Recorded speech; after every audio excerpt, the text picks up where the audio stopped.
అతను చెప్పిన మాటలు ఏంటంటే, సార్ మీకు దీంట్లో ఏం సంబంధం లేదు, నేను కనుక ఫోన్ చేస్తే ఆ ఫోన్ ట్రాప్ చేసి కూడా మీకు సంబంధం ఉందని చెప్పి మాట్లాడతారు,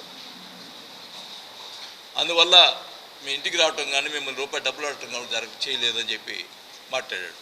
అట్లాంటి అతను 5 నెలలు తిరిగి మధ్యలో కిషన్ రెడ్డి గారి చేత ఫోన్ కూడా చేర్చుకున్నాడు. సెంట్రల్ మినిస్టర్ కిషన్ రెడ్డి చేత కూడా ఫోన్ కూడా చేర్చుకున్నాడని చెప్పారు. అసలు అప్పుడు కూడా కిషన్ రెడ్డికి నేను చెప్పానని చెప్పారు. అసలు కిషన్ రెడ్డి దగ్గరికి నేను పోలేదు, అసలు ఏం సంబంధం లేదు. అట్లాంటిది ఏదో చెప్పారు. అతను ఏదో తంటాలు పడ్డాడు పాపం. 5 యాంటిసిపేట్ బెయిల్ తెచ్చుకున్నాడు.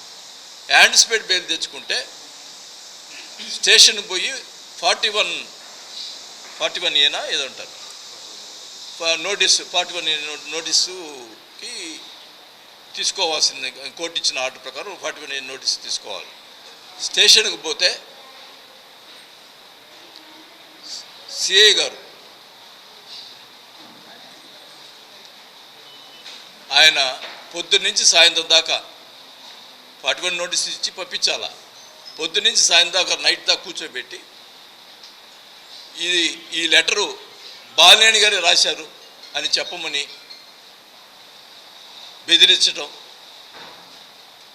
లేకపోతే నువ్వు లెటర్ కనుక బాలినేని గారు రాశారని చెప్పకపోతే నీ మీద రౌడీ షీట్ ఓపెన్ చేస్తామని చెప్పటం, ఈ రకంగా బెదిరించి గందరగోళం. మళ్ళీ రెండో రోజు కూడా ఆ రోజు నైట్ కోర్టు ఆర్డర్ ఉంది కాబట్టి నైట్ కంపల్సరీ పంపించాలి కాబట్టి నైట్ పంపించడం, మళ్ళీ పొద్దున్నే రమ్మంటాం. అట్లా 2 రోజులు 3 రోజులు టార్చర్ చేయటం. అతను భోజనం కూడా చేయకుండా అక్కడ స్టేషన్లో ఉన్నటువంటి పరిస్థితులు 3 రోజులు. అతనికి ఎట్లయినా నువ్వు సంతకం పెట్టు, నువ్వు బాలినేని రాపిచ్చాడు లెటర్ అని చెప్పి అతను మాట్లాడటం, ఆ సిఐ ఎస్ఐ అక్కడ చేయటం జరిగింది. దానికి నిజంగా మా మనుషుల్ని కాపాడుకోకపోతే నా రాజకీయ జీవితం అనవసరం. రాజకీయంలో ఉండి మనుషుల్ని ఈ రకంగా టార్చర్ పెడతా ఉంటే ఎందుకు? మనకు పదవులు అవసరమా? మా కోసం పనిచేసినటువంటి, మా కోసం ఇది చేసిన వాళ్ళని మనం కాపాడుకోలేకపోతే ఎందుకు మనకి? ఆ ఉద్దేశంతో నేను మాట్లాడాలని చెప్పి లాస్ట్ టైమే రావడం జరిగింది. కానీ అనివార్య కార్యం వలన అది పోస్ట్పోన్ చేసుకున్నా. ఈ లోపల ఇంకో కేసు అంటే నరసింహారెడ్డి అని మాతో పాటు ఉండే అతను ఒక క్రషర్ ఓనర్. అతను వాళ్ళ క్రషర్లో నుంచి డస్ట్ తీసుకుపోతుంటే ఏఎంఆర్ వాళ్ళు ఉన్నారు కదా, ఈ మైనింగ్ రాయల్టీ వసూలు చేసేవాళ్ళు, ఏఎంఆర్ డిపార్ట్మెంట్ వాళ్ళతో చిన్న గొడవ పడ్డారు. దానికి ఆ గొడవ పడిన దానికి నేను ఏఎంఆర్కి ఫోన్ చేశాను. మహేష్ నా క్లోజ్ ఫ్రెండ్. ఫోన్ చేసి, మహేష్ ఇది మనోళ్ళు అది చిన్న డస్ట్ తీసిపోయారు, కావాలని ఇది గొడవ జరిగిందంటే నేను మా వాళ్ళు చెప్తాను, కేసు విత్డ్రా చేసుకోమని చెప్తానని చెప్పి మహేష్ చెప్పడం జరిగింది. అయినా కానీ నేను సిఐకి ఫోన్ చేశాను. ఫోన్ చేస్తే ఆయన ఏకవచనంతో నాతో మాట్లాడటం, ఎస్పీకి ఫోన్ చేస్తే ఎంతో మర్యాదగా మాట్లాడతారు, డిఐజీకి ఫోన్ చేస్తే ఎంతో మర్యాదగా మాట్లాడతారు, డీజీపీ లడ్డా గారికి ఫోన్ చేస్తే ఎంతో మర్యాదగా ఆయన దగ్గరికి పోతే మాట్లాడి బయట దాకా పంపించే పరిస్థితి ఉంటే నాకు అతను ఏకవచనంతో మాట్లాడటం. సరే అతను మాట్లాడాడు, అయినా కూడా నేను మెదకుండా ఉన్నా. మాట్లాడాడు. మొన్న నరసింహారెడ్డి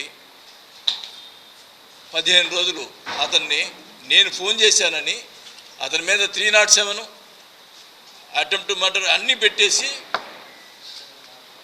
అసలుకి సెక్షన్ అసలుకి సంబంధం లేని సెక్షన్ అని పెట్టేసి అతన్ని రిమాండ్ పంపించడం, 15 రోజులు లోపల ఉండటం జరిగింది. 15 రోజులు బెయిల్ వచ్చింది. వాళ్ళ అబ్బాయి పేరు కూడా కేసు పెట్టారు. వాళ్ళ అబ్బాయి అబ్స్కాండ్ అయ్యి మొన్న యాంటిసిపేట్ బెయిల్ తెచ్చుకున్నాడు. అతని మన సంతకాలు పెట్టడానికి స్టేషన్కి పోతే ఈ నరసింహారెడ్డిని పిలిచి ఆ సిఐ, ఏంటి మీ బాలినేని గారు ఏమన్నా సీఎమ్మా, నన్ను ఏదో చేస్తానన్నాడంట, డిప్యూటీ సీఎమ్మా ఆయన సీఎమ్మా, ఆయన ఏం చేయగలిగాడు? నేను చేయగలిగాను నిన్ను. ఆయన ఫోన్ చేశాడు కాబట్టి నీకు కేసులు పెట్టాను, లేని పేరుకి కేసులు పెట్టాను అని అతనితో మాట్లాడటం జరిగింది. నేను అడుగుతా ఉన్నా, ఒక ఎస్పీ గారు అతను చేసే చేష్టలు, ఏది సిఐ చేసే చేష్టలు చూసి, తప్పుడు చేష్టలు చూసి విఆర్కి పంపిస్తే, మళ్ళీ అదే అతన్ని తీసుకొచ్చి ఎమ్మెల్యే ఆయన తీసుకొచ్చి మళ్ళీ అదే స్టేషన్కి వేయించారంటే జిల్లాలో అడ్మినిస్ట్రేషన్ జరుగుతుందా? మీరు చెప్పండి. ఒక ఎస్పీ గారు పై అథారిటీ ఉన్నట్టు అధికారి ఆయన విఆర్కి పంపిస్తే మళ్ళీ అదే సిఐని తీసుకొచ్చి స్టేషన్లో పెట్టడం జరిగింది. ఆ రోజే ఎప్పుడైతే ఎస్పీ గారు విఆర్కి పంపించిన రోజే ఆ సిఐ గారు అన్న మాటలు, వాళ్ళ మనుషులే చెప్పారు. అన్న మాటలు ఏంటంటే, ఏ పరిస్థితి మళ్ళీ ఎమ్మెల్యే నన్ను తెచ్చుకుంటాడు, ఎందుకంటే ల్యాండ్లు సెటిల్మెంట్ చాలా ఉన్నాయి, ఇవన్నీ చేసుకోవాలంటే నేను అవసరం కాబట్టి కంపల్సరీగా నన్ను తెచ్చుకుంటాను అన్నాడు. అట్లానే తెచ్చుకున్నాడు. అంటే ఈ రకంగా అడ్మినిస్ట్రేషన్ జరుగుతుంది ఇక్కడ.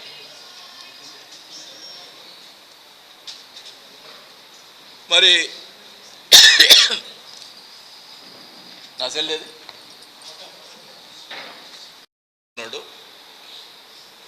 వాళ్ళందరి చేత సంతకాలు పెట్టి, స్టేషన్ లేదండి సంతకాలు పెట్టేది.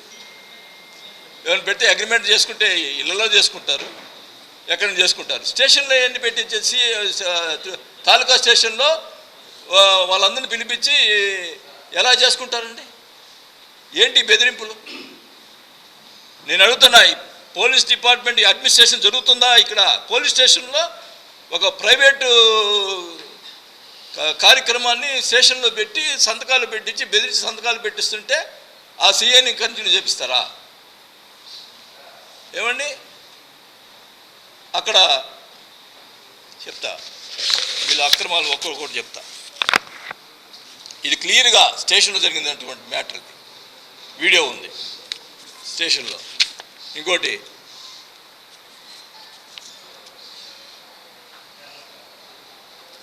క్యాన్సర్ హాస్పిటల్, మీ అందరికీ తెలుసు, క్యాన్సర్ హాస్పిటల్ దగ్గర 200 మంది గుడిసెలు వేసుకొని ఉన్నారు. బ్యాక్ సైడ్ ఐడియా ఉంది కదా, 200 మంది గుడిసెలు వేసుకొని గత 10 సంవత్సరాల నుంచి ఉన్నారు. 14 సంవత్సరాల నుంచి అక్కడ గుడిసెలు వేసుకొని ఉన్నారు. అది ఎవరిదో ప్రైవేట్ ల్యాండ్ అని సృష్టించారు. ఓకే, అది నిజంగా ప్రైవేట్ ల్యాండ్ అయితే రెవెన్యూ డిపార్ట్మెంట్తోనో పోలీస్ డిపార్ట్మెంట్ చేత వికెట్ చేయించాలి. అవునా కదా? రౌడీలు రాత్రిపూట మోటార్ సైకిల్ వేసుకొచ్చి, వీడియో ఉంది అది, రౌడీలు వచ్చి మొత్తం గుడిసెలన్నీ పడేసి మొత్తం ధ్వంసం చేసి వాళ్ళకి ఏం లేకుండా చేశారు 200 మంది జనాలకి. ఏమనుంటే నిజంగా వాళ్ళు తప్పు ఉంటే ఏమనుంటే డిపార్ట్మెంట్ చర్యలు తీసుకోవాలా? రౌడీలు వచ్చి వికెట్ చేయించేదాన్ని ఏం చేస్తున్నారండి పోలీస్ డిపార్ట్మెంట్? ఏం చేస్తుంది? రెవెన్యూ డిపార్ట్మెంట్ ఏం చేస్తుంది?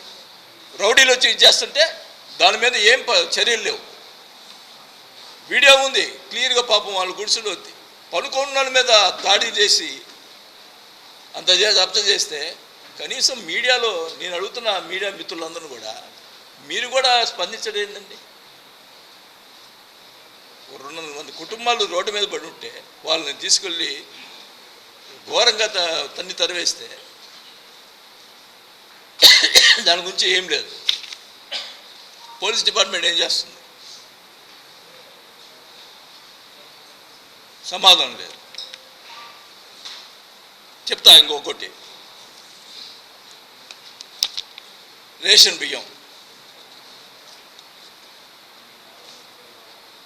బియ్యం సంబంధించి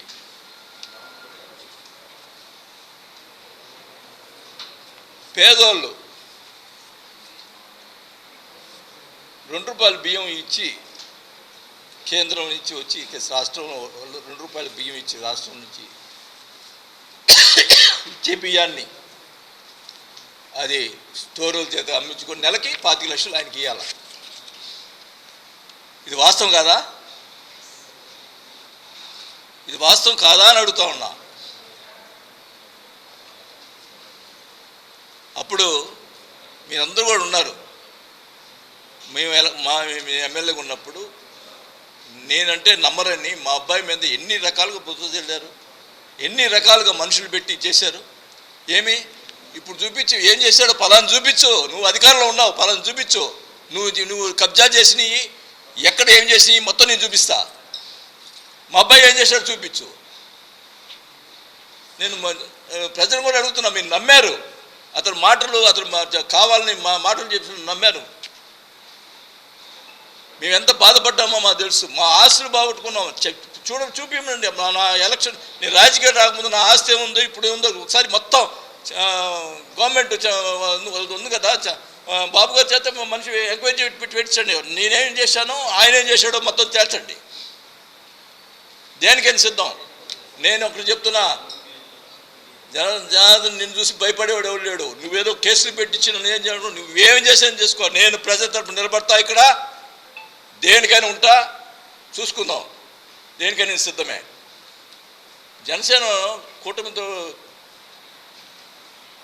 ఉంది. 150 ఫేర్ పే షాపులు ఇస్తే ఉంటే ఒక షాపు ఇస్తావు జనసేనకి. ఒక షాపు అంటే నీకు వాళ్ళు అణిగిమని ఓట్లు వేసేదానికే నా జనసేన వేసేదానికి పనికిరాదా? ఒక షాప్ ఇస్తావు. ఏం చేసావు చెప్పు జనసేనకి? నాకు మళ్ళీ నేను కొత్తగా వచ్చాను, పాత వాళ్ళకి సాయం చేయాలి కదా. ఎవరు ఒక నటం పెట్టుకొని రాజకీయం చేస్తున్నావు తప్పితే జనసేనకి ఏం చేస్తావు? ఇక్కడ కాదు, జిల్లాలో ఉన్నటువంటి చాలా మంది జనసేన వాళ్ళు చాలా కార్యకర్తలు చాలా ఇబ్బంది పడుతూ ఉన్నారు. చాలా అన్యాయం, వాళ్ళు ఓట్లు వేసి అన్యాయం పడ్డారు. వాళ్ళందరూ కూడా నేను అండగా ఉంటా. నేను ప్రతి కాన్స్టిట్యున్సీకి జరిగేటటువంటి ప్రతి విషయం నేను ఓపెన్ అవుతా. నేను ఊరుకోను. ఎందుకంటే దానికి ఓర్పు నశించింది. ఓర్పు అనేది కొంతకాలమే ఉంటుంది. ఓర్పు నశించింది అని ఖచ్చితంగా కూడా నేను జనసేన కార్యకర్తల కోసం, నేను ప్రజల కోసం, ఎవరైనా ఎక్కడ ప్రజలు ఎక్కడ ఇబ్బంది జరిగినా నేను రెడీగా ఉన్నా. నేను వచ్చి నాకు ఎన్ని కేసులైనా నన్ను పెట్టుకొని నేను మటుకి ప్రజల కోసం పోరాడడానికి సిద్ధపడ్డాను కూడా తెలియజేసుకుంటా ఉన్నా. మా మనస్సు ఎంత బాధ వేసింది. మా అబ్బాయి ఏం చేయకపోయినా ఎట్లా సృష్టించారు, రకరకాలుగా సృష్టించారు. ప్రజలు నమ్మారు, అదే నా బాధ. చూపిమనండి ఇప్పుడు ఏం చేశాడు. ఇంకా చెప్తా, రేషన్ బియ్యం 25 లక్షల నెలకి ఆయన తీసుకోవటం. నేను అడుగుతున్నాను, డ్వాక్రా రుణాలకు సంబంధించి అప్పుడు వైసీపీలో కూడా జరిగింది అన్నారు. అది కంప్లైంట్ ఇచ్చాడు అక్కడ, వైసీపీలో జరిగిందని. ఇప్పుడు జరిగింది. నేను చెప్తున్నా, వైసీపీలో జరిగింది అప్పుడు బయట పెట్టండి ఎవరు చేశారో. ఇప్పుడు జరిగింది ఎవరు చేశారో బయట పెట్టండి. తెలీదా? అందరికీ తెలుసు. వైసీపీలో జరిగినటువంటి కొంతమంది కార్పొరేటర్లు మా దగ్గర నుంచి పోయారు. అప్పుడు వైసీపీలో చేసిన వాళ్ళు ఇప్పుడు టీడీపీలో ఉన్నారు. వాళ్ళే ఇప్పుడు మళ్ళీ వాళ్ళు చేయటం. మళ్ళీ మీ పిఏలు చేయలేదా? నువ్వు పిఏలు అడ్డం పెట్టి చేయలేదా? నువ్వు ఎందుకు బయట పెట్టలేవు? అధికారులు సస్పెండ్ చేయించావు. నువ్వు అధికారులు సస్పెండ్ చేశారు, ఎందుకు చేయటంలే? ఎందుకు బయట రావట్లా? అసలు పేర్లు ఎందుకు బయటకు రావట్లా? కలెక్టర్ గారిని అడగండి అంటున్నాడు.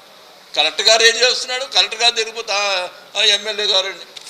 నేను చిన్న విషయం చెప్తున్నా. కలెక్టర్ గారు కూడా వలటివారిపాలెం అనే విలేజ్ ఉంటే 2.5 సంవత్సరం నుంచి వాళ్ళు చీకట్లో కరెంటు లేకుండా మగ్గుతుంటే కావాలని ఆపారు. కలెక్టర్ని చేశారు. ఏందండి ఇది? పార్టీలు కాదు. ఆ రోజు పార్టీలు చూడకుండా ఇల్లు ఇచ్చాం, హౌసెస్ ఇచ్చాం, జగన్ కాలనీ అని ఆపారు. 2.5 years నుంచి వాళ్ళు కరెంట్ లేకుండా కూర్చోన్నారు. కలెక్టర్ చెప్తే ఎమ్మెల్యే చెప్తున్నాడని. ఏందండి ఇది? కలెక్టర్లు జనాలకి సహాయం చేయాలా లేదా? ఏమన్యాయం ఇది? కరెంట్ ఇవ్వకుండా, కాలనీలో కరెంట్ ఇవ్వకుండా, లేఅవుట్ వేసినట్టు కాలనీలో కరెంట్ ఇవ్వకపోవటం ఏంటి? ఎవరు చెప్పుకుంటాం? కలెక్టర్లకి ఎన్నిసార్లు చెప్పినా కూడా స్పందించకపోతే ఏ రకంగా ఇది? అందుట్లో చౌదరీస్ ఆ విలేజ్లో ఉంది చౌదరీస్ బీసీలు, వాళ్ళ హౌసెస్ ఆపింది నా పార్టీ. ఆ రోజు వాళ్ళందరూ, అప్పుడు నేను నా పార్టీలో ఉన్నా, వాళ్ళందరూ పార్టీని చూడలే, అందరికి ఇచ్చాం. మనం ఇచ్చామని చెప్పి ఆపుతాడు కరెంట్. అది ఏది నాకు అర్థం కావటంలా. ఇంత దుర్మార్గమా? మానవత్వం ఉండదా మనుషులకి? అయిపోయింది. డ్వాక్రా రుణాలు ఎందుకు తేల్చరు? డ్వాక్రా రుణాలలో డబ్బులు అవినీతి నీకు తెలియదా? మీ ఇంట్లో జరగలేదా? బయట పెట్టండి, బయట పెట్టండి.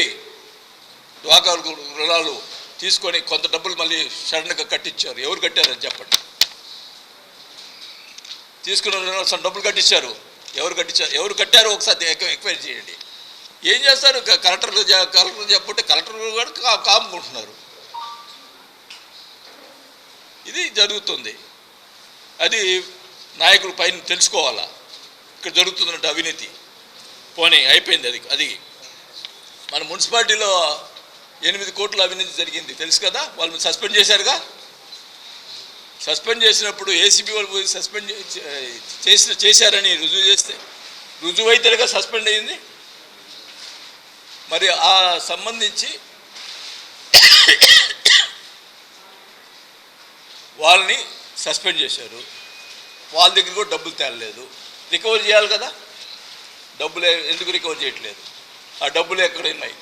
ఎక్కడ పోయినాయి ఆ డబ్బులు? అధికారులు బలైపోయారు. ఆ డబ్బులు ఎక్కడ పోయినాయి? పోనీ అధికారులు చేస్తుంటారు, అధికారుల దగ్గర రికవర్ చేయాలి కదా. మరి ఎందుకు సస్పెండ్ చేశారు? అవినీతి జరిగిందనే కదా. మరి ఆ డబ్బులు ఏమైనాయి చెప్పండి? ఎక్కడ పోయినాయి ఆ డబ్బులు? మున్సిపాలిటీ డబ్బులు ఈ రకంగా దురాక్రమణ చేస్తా, అప్పుడు మేము ఏం చేయకపోయినా మా మీద బురద చల్లి ఈ రకంగా చేస్తూ ఉన్నారు వీళ్ళు. ఇంత దుర్మార్గమా? దేనికైనా ఓర్పు గద్దు ఉంది. నేను కామ్గా కూటమి కదా అని చెప్పి హైదరాబాద్లో కూర్చుంటే పొద్దు కూకులు నా మీదే. ఎన్ని రోజులు వచ్చుకుంటాం? ఏం నేను 5 సార్లు ఎమ్మెల్యే జనంలో ఉన్న జనం నా అనుచరులు ఉన్నారు జిల్లా మొత్తం మీద. వాళ్ళకు న్యాయం చేసిన బాధ్యత నాకు ఉంది. నేనేమేం పైన పర్లా, నేను వాళ్ళ కోసం నేనైతే ఊరుకునే సమస్య లేదు. ఎవరు చెప్పినా నేను ఊరుకోను. ఇంకా సరే పోనీ. ఇంకోటి మద్యం, వైన్ షాపులు. నేను చిన్న ఎగ్జాంపుల్ చెప్తా. నేను 5 సార్లు ఎమ్మెల్యే. వైన్ షాప్ ఎవరిదో నాకు తెలియదు. ఇప్పుడు ఎవరు పెడతారో నాకు తెలియదు. లాస్ట్ టైము బార్లు వచ్చినాయి. నేను ఎమ్మెల్యే మినిస్టర్ ఉన్నప్పుడు బార్లు వస్తే 15 బార్లు వస్తే నేను అసలుకి ఎవడు వేసుకుంటున్నారో తెలీదు. నేను అసలు పట్టించుకోలే. తీరా చూస్తే వాళ్ళే సిండికేట్ అయ్యి అతి తక్కువగా ఒంగోలులో వచ్చినాయి బార్లు. అందరూ కార్యకర్తలు వచ్చి, సార్ ఏంది సార్ అంతా టీడీపీ వాళ్ళు బార్లు తీసుకున్నారు ఏంది అని. చూడండి, 15 బార్లు ఉంటే 13 బార్లు చౌదరీస్, మొత్తం టీడీపీ. ఒక రెడ్డి, ఒక కాపు. 15 బార్లు ఉంటాయి. సరే వాళ్ళు చేసుకున్నానికి అయిపోయింది, వదిలేసినాం. వాళ్ళు మొన్న వచ్చి ఏం చెప్పారు తెలుసా నాకు? ఈ చౌదరీస్ అనే వీళ్ళే ఈ బార్లు వచ్చి, సార్ మీ పుణ్యాన మాకు 3 కోట్లు, ఒక్కొక్క షాపు 3 కోట్లు మిగిలిందండి. ఇప్పుడు మమ్మల్ని అన్యాయం చేస్తున్నాడండి ఎమ్మెల్యే. ఇప్పుడు వాళ్ళని అన్యాయం చేస్తున్నాడని మాట్లాడుతూ ఉన్నారు. ఇది వాస్తవం కాదో వాళ్ళని అడగండి. నేను కులాలు చూడలేదు. నేను ఇప్పుడు జనరల్గా మాకు ఎగనెస్ట్గా ఉండేది టీడీపీ అంటే ఎక్కువ చౌదరీస్. వాళ్ళకి ఎప్పుడన్నా ఏదన్నా అపకారం చేసినా చెప్పమనండి, ఎక్కడన్నా చెప్పమనండి. అతనే ఇంకా చౌదరీస్ ఇల్లు పడగొట్టించాడు. వర్క్ చేశాడని చెప్పి బుధవాడ సీను ఇల్లు పడగొట్టించాడు. ఆ రోజు 13 బార్లు. ఏ రోజైనా ఆ రోజు నేను చేయాలనుకుంటే వాళ్ళని రోజు ఇబ్బంది పెట్టచ్చు కదా ఆ 13 మందిని. ఏ రోజైనా ఒకరిని ఎక్సైజ్ వాళ్ళని పంపించడం కానీ వాళ్ళని ఇబ్బంది పెట్టడం చేశానా? చేయలే. చెప్పమనండి బార్లో ఎవరన్నా. పోతే ఇప్పుడు వచ్చిన ఇప్పుడున్న పొజిషన్లో సగం వైన్ షాపులు అయినాయి. ఎమ్మెల్యే మొత్తం సగం పైనే ఆయనకి వ్యతిరేకంగా చేసిన వాళ్ళని బెదిరియటం. అసలు ఎందుకు పాపం? కొఠారి నాగేశ్వరరావు టౌన్ ప్రెసిడెంట్, ఇప్పుడు స్టేట్ ఇప్పుడు జిల్లా ప్రధాన కార్యదర్శి. అతని షాపు అతనికి వస్తే టీడీపీని, అతను నిజంగా చెప్తున్నా, టీడీపీ వాళ్ళు చాలామంది నాతోటి సంబంధాలు ఉండి అతను జీవితంలో నాతో మాట్లాడింది లేదు. అంత సిన్సియర్గా వర్క్ చేసేవాడు టీడీపీకి ఆ కొట్టారి నాగేశ్వరరావు.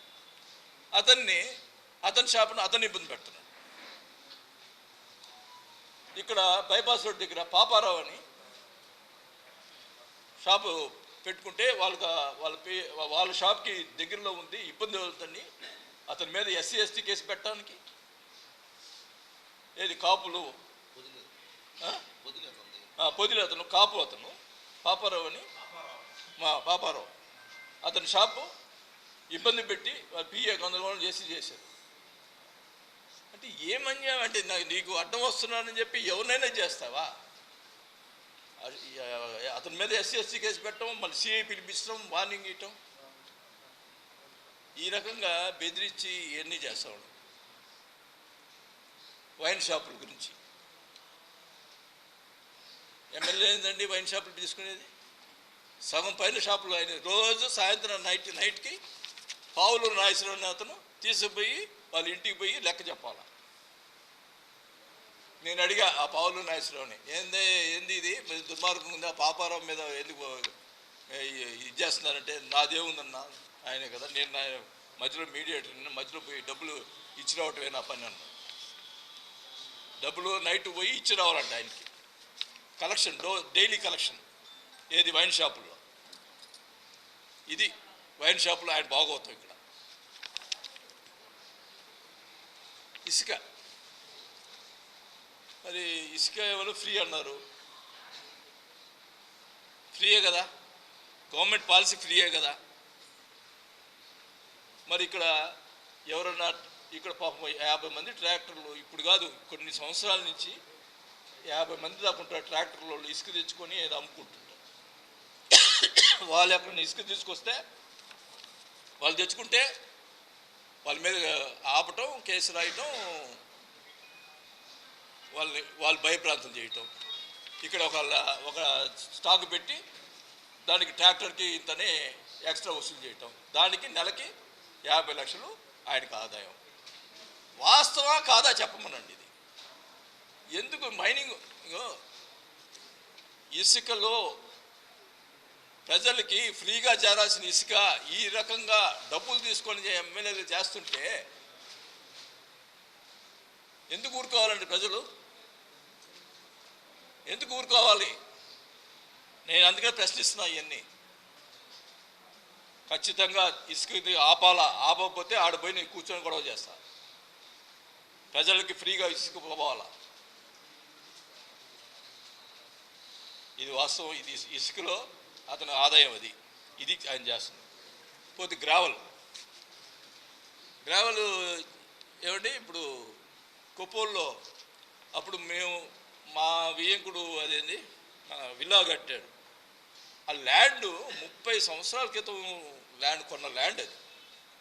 30 సంవత్సరాల క్రితం కొన్న ల్యాండ్ని విల్లాలు కట్టారు. దాంట్లో అవినీతి ఉందంట, ఏది విల్లాల్లో, అదే ల్యాండ్లో. ఇప్పుడు నేను ఎమ్మెల్యే తీసుకుంటే నేను అవినీతి చేసి వచ్చి వాడు ఎప్పుడప్పుడు 30 సంవత్సరాల క్రితం కొన్న ల్యాండ్ని తీసుకుని విల్లాలు కట్టుకుంటే దాని మీద ఎంత దుష్ప్రచారం చేశారు, అవి చేశారు, ఈ చేశారని చూపి దాంట్లో డీకే ఉంది చెప్పారు. దాంట్లో ఒక 50 సెంట్లు 60 సెంట్లు ఏదో డీకే ఉంటే దాన్ని తీసి పక్కన పెట్టి విల్లాలు కట్టారు. క్లియర్గా చూపించారు, గవర్నమెంట్ చూపించి కట్టారు. దాని మీద ఎట్టంటే అటు ప్రచారం చేసి, అంటే మేమేం మాట్లాడలేదని చెప్పి ఈ రకంగా చేస్తావా? నీకు రాజపాలెంలో నీకు ఎన్ని ఎకరాలు ఉంది డీకే? చేపల చెరువుల్లో ఎన్ని ఎకరాలు ఉంది చెప్పు. నేను ఆ రోజు నేను అధికారం ఉన్నప్పుడు నేనేం మాట్లాడలేదే. ఎన్ని ఎకరాలు ఉంది నీకు చేపల చెరువులో రాజపాలెంలో చెప్పు. రైలు చెరువు ఎన్ని ఎకరాలు? సరే అయిపోయింది. ఇప్పుడు ఒక ల్యాండ్ మాఫియాది సంబంధించిందని చెప్తున్నా. వెంకట సుబ్బారావు అనే విషయంలో అతని దగ్గర అప్పు తీసుకొని, వెంకట సుబ్బారావు దగ్గర అప్పు తీసుకొని 9 కోట్ల రూపాయలు డిగ్రీ అయింది. ఇదిగోండి ఇందాక స్టేషన్లో టోపీ కనిపిస్తుంది. టోపీ పక్కన పెట్టున్నాడు. చూడండి, వాళ్ళు బెదిరించి స్టేషన్లో సంతకాలు పెట్టింటాం.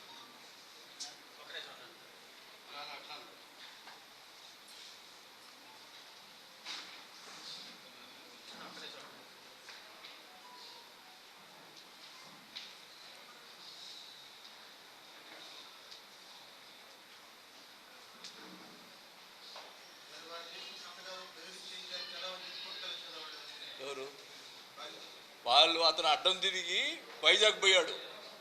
వైజాగ్ పోతే ఈ సిఐని మనుషులు కాన్స్టేబుల్ పంపించి వెతికిస్తున్నారు అతనికి. ఈ మధ్య 2 రోజుల క్రితం దొరికాడు, మళ్ళీ పట్టుకొచ్చారంటున్నారు. అతను భయపడిపోయి వైజాగ్ వెళ్ళిపోయాడు. మీకు అన్నీ తెలియదు నాకు. అతను వాళ్ళ శిష్యుడు నాకు ఫోన్ చేశాడు.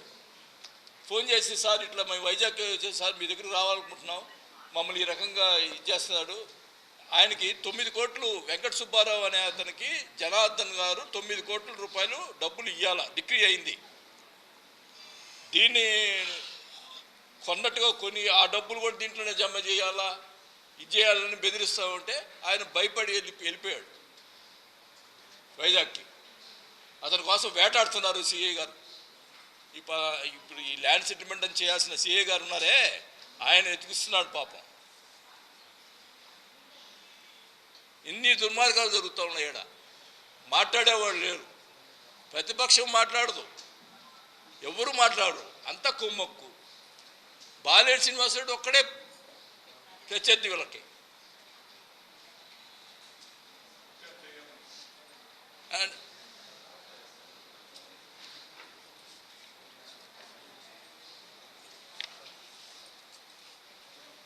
మరి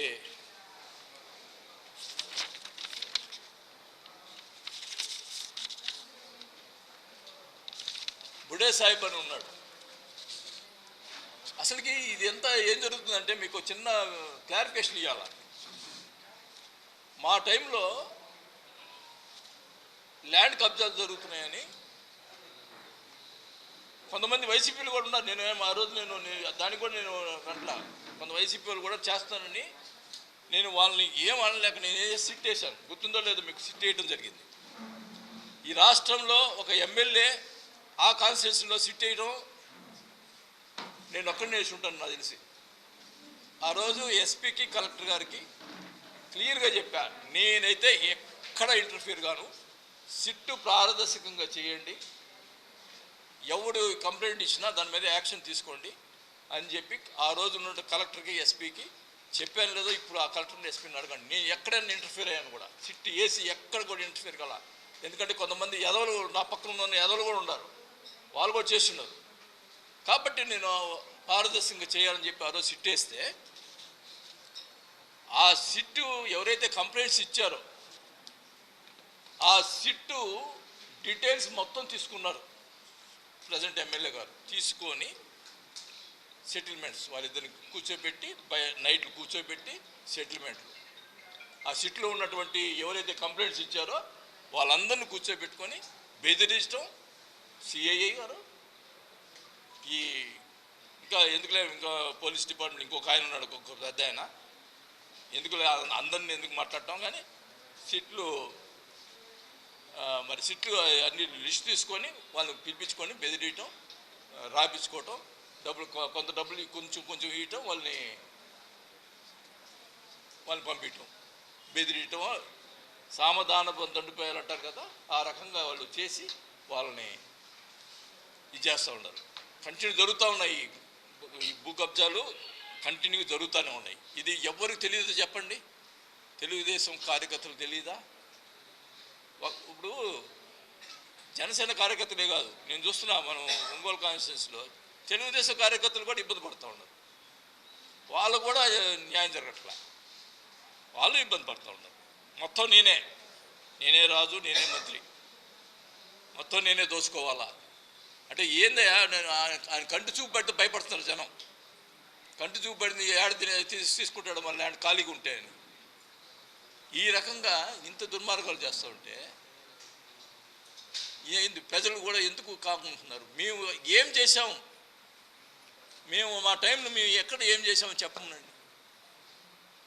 ఇంత దుర్మార్గంగా చేస్తుంటే మా మీద ఆ రోజు బురద జల్లి చేశారు. ఇప్పుడు వాళ్ళ అధికారం ఉంది, బాబు గారు ఉన్నారు, వచ్చి ఎంక్వైరీ పెట్టమనండి. ఏం జరుగుతుందా? అదేమంటే నీ బంగారు స్కూల్లో పుట్టాను, నేను అవినీతి చేయను. ఏం మాటలు ఇది? అవినీతి చేయను నీ మీద, మీ భార్య మీద లెటర్ రాసిన ఇంటికి పిలిపించుకొని రాజీ చేసుకుంటావా? మనం చేస్తా ఉన్న పని మీరు చేస్తారా? మీ భార్య గురించి లెటర్ రాస్తే మీరు ఊరుకుంటారా? క్యారెక్టర్ ఉండాలా మనిషికి. బుడే సాహిబ్కి సంబంధించి వాళ్ళది సెటిల్మెంట్ చేసి గొడవ చేసి వాళ్ళు భయపెట్టి 1 ఎకరా ఎంతో తీసుకున్నారు. ఇది వాస్తవా కాదా? కాబట్టి బుడే సాహిబ్ చెప్పించుకుంటారా? కూర్చోబెట్టి చెప్పించుకుంటారా? చెప్పిస్తా. ఏమో పైరోజు నీకు తెలీదా? మరి ఎందుకు రాయవు? ఎందుకు ఇంకే కాదు.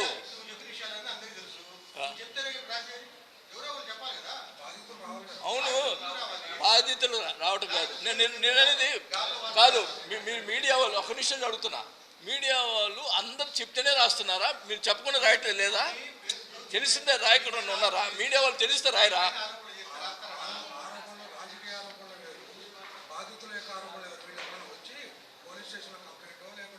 కాదు, ఇప్పుడు నాకు తెలుసాను అన్నాడు. తెలుసు అన్నప్పుడు ఎందుకు రావు? మీడియా భయపెడుతున్నారు, మీరే ఒప్పుకుంటున్నారు కదా, భయపెడుతున్నారు. నాకేందే ఆయన చూసి భయపెడతారా? అయితే ఓకే.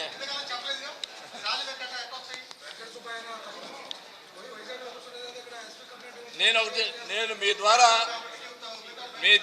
ద్వారా ఒంగోలు నియోజకవర్గ ప్రజలందరికీ తెలియజేసుకుంటా ఉన్నా, ఏ ఇబ్బంది, ఏ ఎమ్మెల్యే వల్ల ఏ ఇబ్బంది వచ్చినా నా దగ్గర రండి, నేను పోరాటం చేస్తా.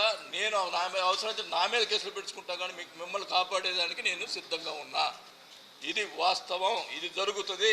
అంటే నేను హైదరాబాద్లో ఉన్నాను అనుకుంటున్నాడు. నేను హైదరాబాద్ ఎందుకున్నానంటే ఈ కూటమి ఈ క్లాష్లు వస్తే ఎందుకు గొడవ పడతా, నా వల్ల కూటమి ఇది వద్దని చెప్పి నేను దూరంగా ఉన్నా. కానీ వాటి మాటికి మన్నే రెచ్చగొడుతున్నాడు. అంటే నేను మాట చెప్పిపోవటం కాదు.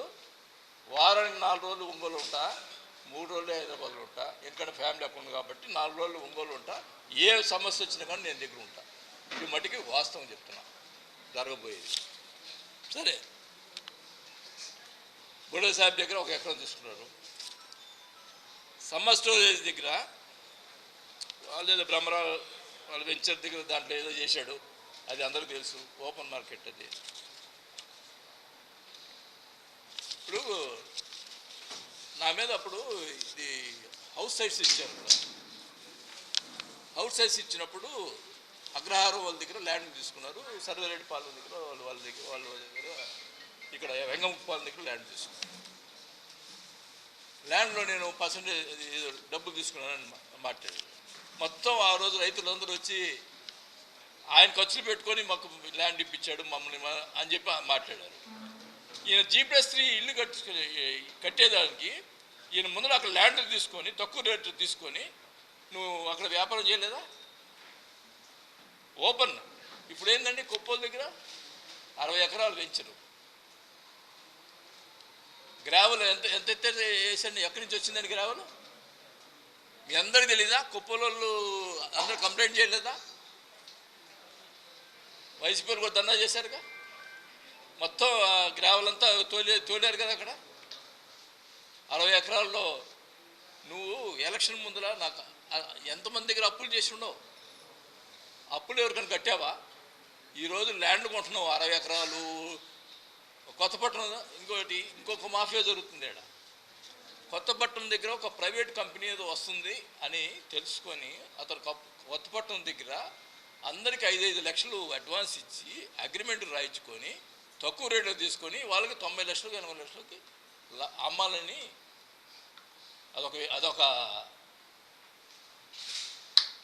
అదొక స్కామ్. ఇప్పుడు ఇటు పక్క ఏమన్నా కలెక్టర్ గారు ఏం చెప్తున్నారు, ఇటు సైడ్ ఏమన్నా ఈయన కొంటున్నాడు, ఇటు పక్క కలెక్టర్ గారు ఏం చెప్తున్నారు, వాళ్ళు ప్రైవేట్ వాళ్ళు వస్తున్నారు, మేము ల్యాండ్ పుల్లింగ్కి ఇవ్వాలి ల్యాండ్ అని ఆయన అడుగుతున్నాడు. ఏం జరుగుతుంది? నేను చెప్తున్నా, కొత్తపట్నం వాసులకి ఎవరైతే ల్యాండ్ దగ్గర అమ్మటానికి ఇచ్చారో వాళ్ళని తిప్పుతున్నాడు 5 లక్షలు ఇచ్చి. వాళ్ళందరిగా నేనుంటా, మీరేం భయపడద్దు, మీరేం రిజిస్టర్ చేయాల్సిన పనిలే, వాళ్ళే ప్రైవేట్ వాళ్ళు వస్తే వాళ్ళే మీరు దగ్గర మీ దగ్గర కొనుక్కుంటారు. ఈ మేము మీడియా ద్వారా వాళ్ళకి తెలియజేసుకుంటున్నాం ఎవరైతే అమ్మారో వాళ్ళకి.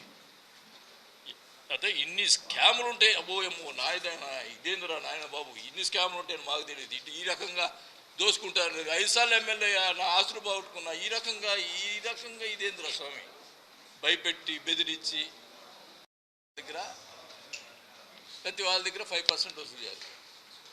ఎప్పుడన్నా జరిగింది మా టైంలో? నేను ఎప్పుడన్నా ₹1 ఇస్తున్నాను, 5% కంపల్సరీ. సరే, అవన్నీ కదా. కేబుల్ ఉంది. గతంలో మేము కేబుల్ తీసుకున్నాం. నిజంగా చెప్తున్నా,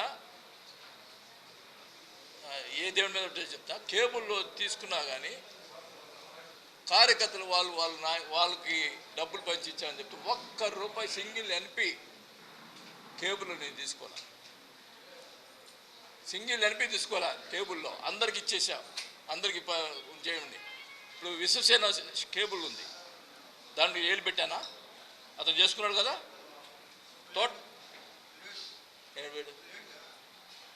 ఇప్పుడు అదే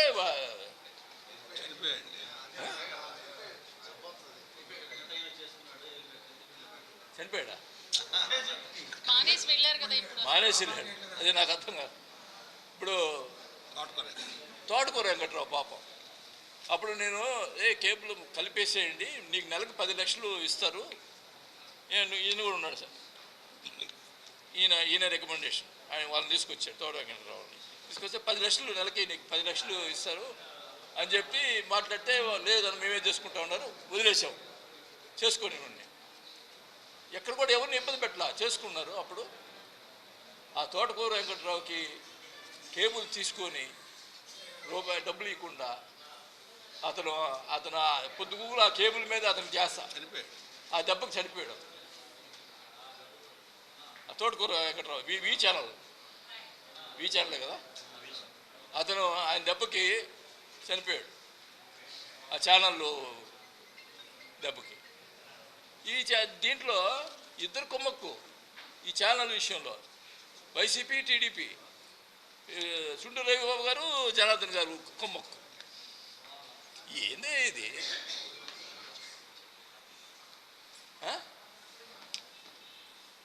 ఆయన పంచుకున్నాడు. అసలు యాక్చువల్గా తీసుకుంది నేను కేబుల్, ఆయనకి చేరి వాళ్ళు పెత్తనం చేసి వాళ్ళిద్దరు పంచుకొని డబ్బులు చేసుకున్నారు. పని అది వదిలేసా. కానీ ఈ పాపాలు అన్నీ రాసి పెట్టుకున్నా. ఈ ప్రతిసారి ఏంటంటే బాగానే ఏముందిలే, ఏదో అంటాడు, మేలకొని ఉంటాడు, మళ్ళీ అధికారం వస్తే సారీ సార్ అంటే వదిలేస్తాడు అనే టైప్లో జనం, ఈ నాయకులు ఉంది.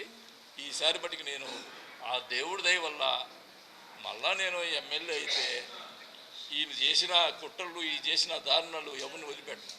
అదే ఎమ్మెల్యే ఎట్ట అవుతారు అనుకుంటున్నారేమో. మా అబ్బాయి పోటీ చేస్తాం, నేను పోటీ 2 కాన్స్టిట్యూన్సీలు చేస్తాం.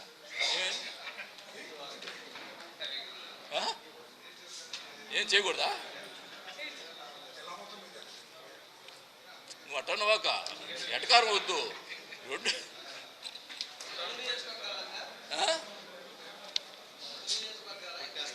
అవసరం చేస్తావబ్బా. ఏంది ఇప్పుడు ఎమ్మెల్యే గురించి మాట్లాడి దాని గురించి మాట్లాడి అడగరే. మా అబ్బాయి పోటీ చేస్తాడా, నీ పోటీ చేస్తాడు, నీ అడుగుతారు ఏందయ్యా? ఉన్నాయి రాయండి స్వామి. అసలు విషయం మాట్లాడు. అది కాదా, నువ్వు కూడా ఇప్పుడు చేస్తామని కానీ బ్రేకింగ్ న్యూస్ ఏముంది ఇప్పుడు దాకా ఏం చెప్పలా బ్రేకింగ్ న్యూస్ చూడు వీళ్ళు ఇదే ఇప్పుడు అది కాదు మా అబ్బాయి పోటీ చేస్తారా నీకు చేస్తారా ఇది కాన్సన్ట్రేషన్ ఎక్కువ ఉంది కానీ ఇక్కడ లోకల్గా ప్రజల ఇబ్బంది పడుతున్నారు దాని మీద కాన్సన్ట్రేషన్ లేకపోతే ఎట్లా అరే అది అది కాదు ఈ రకంగా మీరు కూడా కరెక్ట్గా ఉండండి ఏది కరెక్టో అది కరెక్ట్గా రాయండి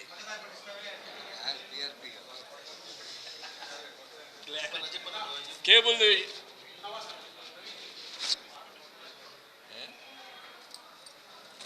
సరే ఇప్పుడు మా ముస్లిమ్స్ బాపూజీ కాంప్లెక్స్ ఎదురుగా కోట వీధిలో ఈ ఉర్దూ స్కూల్ ఉండేది మా ముస్లిమ్స్ అందరూ లాస్ట్ టైం ఏమంటే మేము వేరే దానికి పెడుతుంటే వద్దండి మేము ఉర్దూ స్కూలే కావాలంటే ఆ రోజు నేను మున్సిపాలిటీలో ఉర్దూ స్కూలే ఉంటుందని చెప్పి మున్సిపాలిటీలో తీర్మానం చేశాం మున్సిపాలిటీ చెప్పాం ఇప్పుడు దాన్ని క్లోజ్ చేసి అది ఎవరికో డెవలప్ ప్రైవేట్ వాళ్ళకి ఇవ్వాలని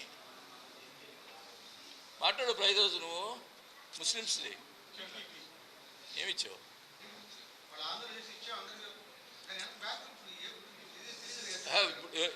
ఇది కూడా చెప్తున్నా ముస్లిమ్స్కి 3 ఎకరాలు ఖబరిస్తానికి ఇస్తే అది క్యాన్సిల్ చేసి వేరే దగ్గర ఇస్తా అని చెప్పాడు ఏమి అక్కడ ఎందుకు క్యాన్సిల్ చేయాలి ఇచ్చిన దాన్ని ఓకే వేరే దగ్గర ఇచ్చాడా ఎంత అంటే ల్యాండ్లు ఎక్కడ ల్యాండ్ కనిపిస్తే అక్కడ ల్యాండ్లో ఇప్పుడు ఇంకో సిస్టమ్ కూడా జరుగుతుంది ఇక్కడ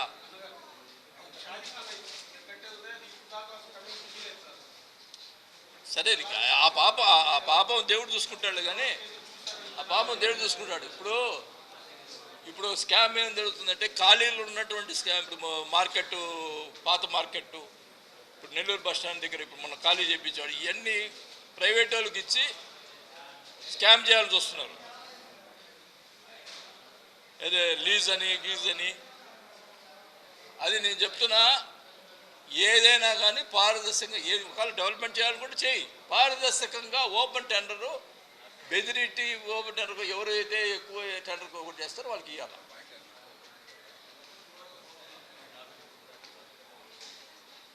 ఎవరైతే ఓపెన్ చేస్తారో ఎవరైతే టెండర్ ఎక్కువ వేస్తారో వాళ్ళకి పారదర్శకంగా ఇవ్వాలి అంతేగాని నీ మనుషులు పెట్టుకొని సగం తీసుకొని వ్యవహారాలు చేస్తే నేను ఊరుకునే సమస్య లేదు ఇప్పుడు రేపు ఇన్ని మాట్లాడాను కదా రేపు ఎన్ని మాట్లాడతాడో లేని అన్నీ మాట్లాడతాడు నీకు దమ్ముంటే ఉన్నాయి చెప్పు దమ్ముంటే చెప్పు ఏదైనా ఉన్నాయి లేని ఎందుకు ఇవన్నీ నేను రుజువు చేయమంటే చేపిస్తా పలానా ల్యాండ్ దగ్గర నుంచుందా ఈ బడే సాబ్ దగ్గర నుంచుందా ఈ వెంకట సుబ్బారావు దగ్గర పిలిపించి మాట్లాడదాంరా అన్నీ చూపిస్తా ఓపెన్ ఇవన్నీ తెలిసినాయి అందరికీ అప్పుడు ఇది అన్నారు కదా ఆ ల్యాండ్ కూడా గవర్నమెంట్ వాళ్ళు హ్యాండ్ ఓవర్ చేసుకోమని చెప్తున్నా వాళ్ళు మా వాళ్ళు ఎవరు తీసుకున్నారని అన్నారు కదా అది కూడా హ్యాండ్ ఓవర్ చేసుకోమని చెప్తున్నాను నేను వెంకట సుబ్బారావు ఇద్దరి మీద క్లాష్ ఉంది కదా ఇంకో ఆయన పేరుంది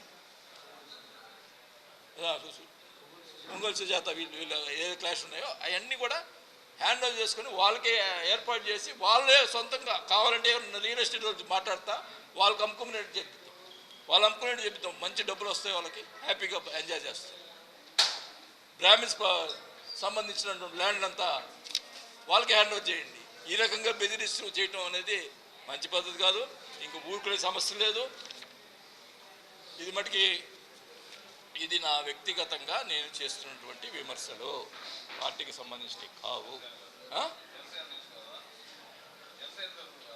జనసేన నాకు జరిగినటువంటి విషయాలు నేను ఒకటి చెప్తున్నా నేను క్లియర్గా చెప్పా పార్టీకి కాదు కదా ఇప్పుడు ప్రజల కోసం ఎవరైనా అన్నిట్లో మాది ప్రశ్నించే పార్టీ మేము ప్రశ్నిస్తాం దానికి సంబంధించి చేయలేదు ఖచ్చితంగా ప్రజల కోసం ఏమైనా చేసే సిద్ధంగా ఉన్నా ఎందుకంటే ఎవరు ముందుకు రావట్లా బెదిరిస్తున్నారు ప్రజలు అన్యాయం అయిపోతున్నారు భయప్రాంతులు అవుతున్నారు మీడియా వల్లే భయప్రాంతులు అవుతున్నారు ప్రజలే ఉంది పాపం మీడియా వల్లే భయపడుతున్నారు చాలా ఎక్కువ ఉంది. ఎందుకంటే నేను ఎప్పుడు ఏమన్నాను కదా మిమ్మల్ని, మేము ఎప్పుడు ఇబ్బంది పెట్టినాడు కాదు కదా చెప్తున్నా.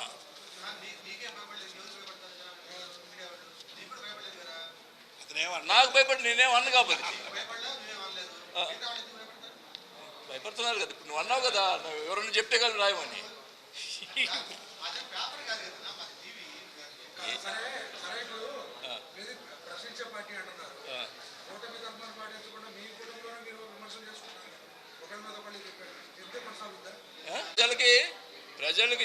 ప్రజల విషయంలో అన్యాయం జరిగితే ప్రశ్నిస్తాం. ప్రజలకు అన్యాయం జరిగితే ప్రశ్నిస్తాం.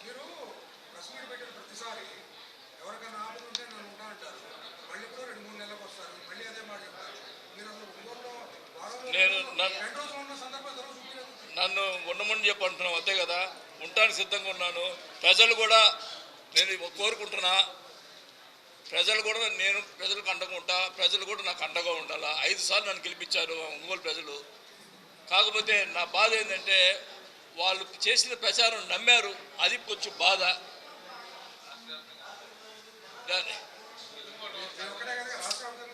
అది తీసేయి. ఓటమి అనేది జరగదు కానీ మా అబ్బాయి మీద చేసినటువంటి మాటలు నమ్మారు, అది మోసపూరిత మాటలు నమ్మారు, అది కొంచెం బాధ ప్రజల మీద. అంతేగాని నాకు ఒంగోలు ప్రజల మీద ఎప్పుడు కూడా మమకారం ఉంది. నేను వాళ్ళ కోసం ఏమైనా చేసానికి సిద్ధంగా ఉన్నా.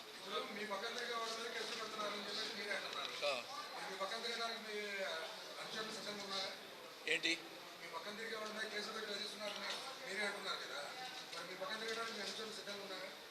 ఎందుకు లేదు?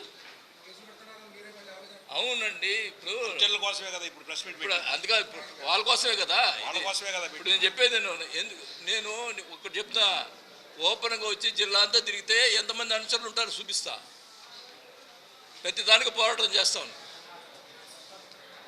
ఇప్పుడు ఈ పరిస్థితి ఇంకా ఎక్కువ ముదిరితే జిల్లా వ్యాప్తంగా తిరుగుతా. ఒంగోలు కాదు, వ్యాప్తంగా తిరుగుతా. నేనేంటంటే ఇన్ని రోజులు కూటమి బాగుండాలి అని ఉద్దేశంతో ఉన్నా. కానీ వ్యక్తిగతంగా నా మీద ఇచ్చేస్తా ఉన్నారు కాబట్టి నేను ఈరోజు మాట్లాడాను. సిఎంఆర్ జ్యువెలర్స్ లో జూలై 9 నుండి ప్రారంభం ఆషాఢ శ్రావణ స్వర్ణ వైభవం. సరికొత్త స్వర్ణ కాంతులకు శ్రీకారం. బంగారు ఆభరణాల వేస్టేజ్ పై అప్ టు 50% ఆఫ్. పాత బంగారం మార్పిడిపై ప్రతి క్యారెట్ కు 100% ఎక్స్చేంజ్ విలువ. డైమండ్ ఆభరణాల డైమండ్ ధరపై ఫ్లాట్ 15% ఆఫ్. సిల్వర్ ఆర్టికల్స్ పై తరుగు కూలీ లేదు. రెగ్యులర్ విఎస్ఓ పై వర్తిస్తుంది. మన సంప్రదాయం ఆధునికతలకు అద్దం పట్టి vintage collections, antique collections, temple collections, Natasha collections, peacock collections, వివాహ కలెక్షన్స్, విక్టోరియా కలెక్షన్స్ మా ప్రత్యేకత. 100% హాల్ మార్క్ తో మార్కెట్ లో మరెవరూ ఇవ్వలేని లైఫ్ లాంగ్ సర్వీస్ అందించే ఏకైక సంస్థ CMR jewellers. Tulsiram theatre, Kurnool road, Ongole.